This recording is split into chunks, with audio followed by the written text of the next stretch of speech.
G'day everyone, my name's Michelle Pope and I'm stomachless. And I'm stomachless because I had my stomach removed robotically last June, on June 5th, 2025. Last Friday marked 1 year since I had my stomach removed. And when I originally had my stomach removed, they had trouble connecting the esophagus to the bowel. The bowel kept dying every time they tried to join the esophagus to the bowel. So they ended up having to cut a great big part of bowel off and then joining that. When I got back to the surgical ward, I was on oxygen and have needed oxygen basically ever since then in different forms and different amounts. Today, June 8th, marks a year anniversary where I had a really severe complication, and that was I had a leak. Where it had been joined, it had leaked.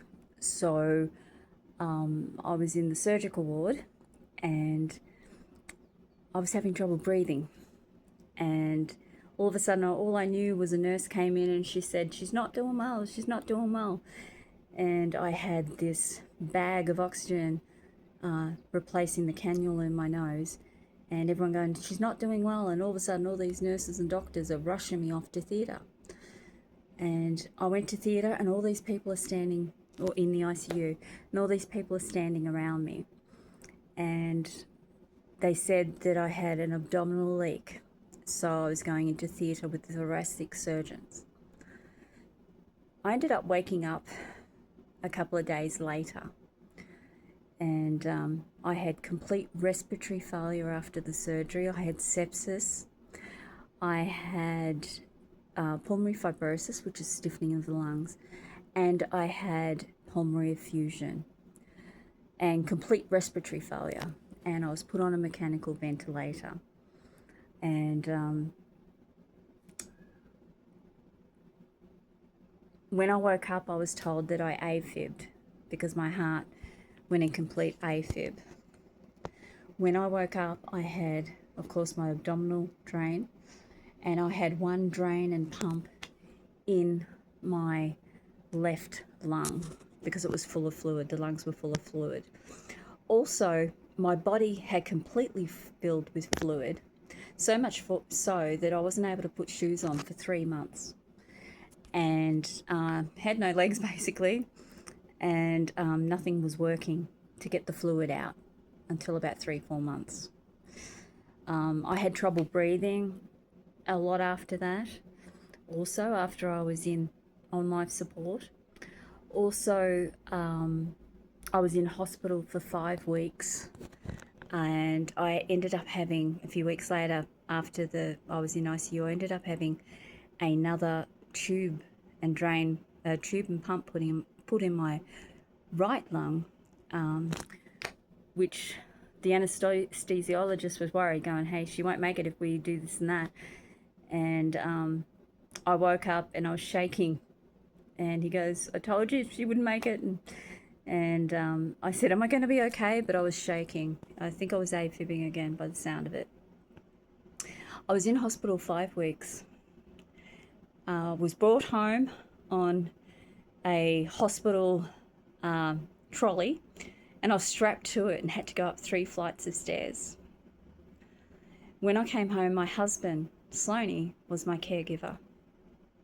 He had to bathe me, take me to the toilet, help me with my 15-hour feeds, and set up my IV.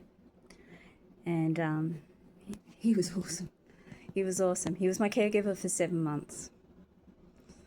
I'd make him laugh when he was getting scared. Like, for about 2 months there, after I came home, I'd cough so badly. The only way to get to sleep was literally pass out from coughing. And he'd be really worried. And I kept on saying, Jesus has it, Jesus has it. In between coughing, of course. And it was hard. It was really hard. the coughing got so bad that it'd be coughing 24/7. And it was quite scary at times.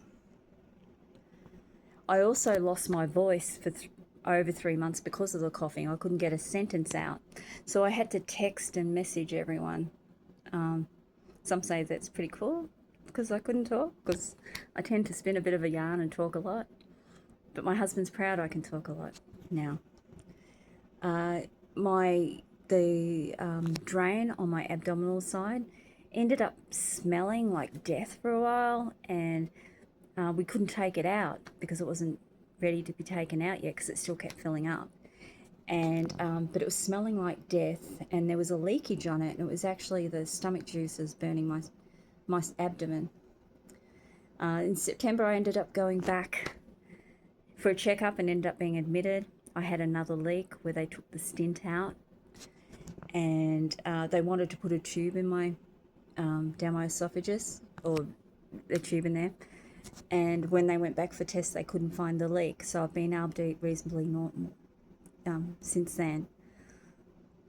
I had my PICC line and my TPN, my PICC line taken out in February, and my TPN finished then. Daily oxygen finished then, although recently I've needed oxygen on more occasions for a separate reason. Recently, my stomach, where my abdomen, where my stomach was, because the joint had to be like basically just under my ribs because of all the bowel they had to cut off to get to join me together after the gastrectomy. That's been really, really tight and uncomfortable. And as well as the lungs, there's still mild pulmonary effusion, which means there's just a lot of fluid, whereas when I was in the hospital, there was a lot of fluid that was being pumped out of my lungs, scary amounts. I do currently have a cyst on my liver, and there's a cyst on the tail of my pancreas. And I'm trusting Jesus for healing, and thank you for all your prayers. And if you need prayer or encouragement, please message me. I'm here for you.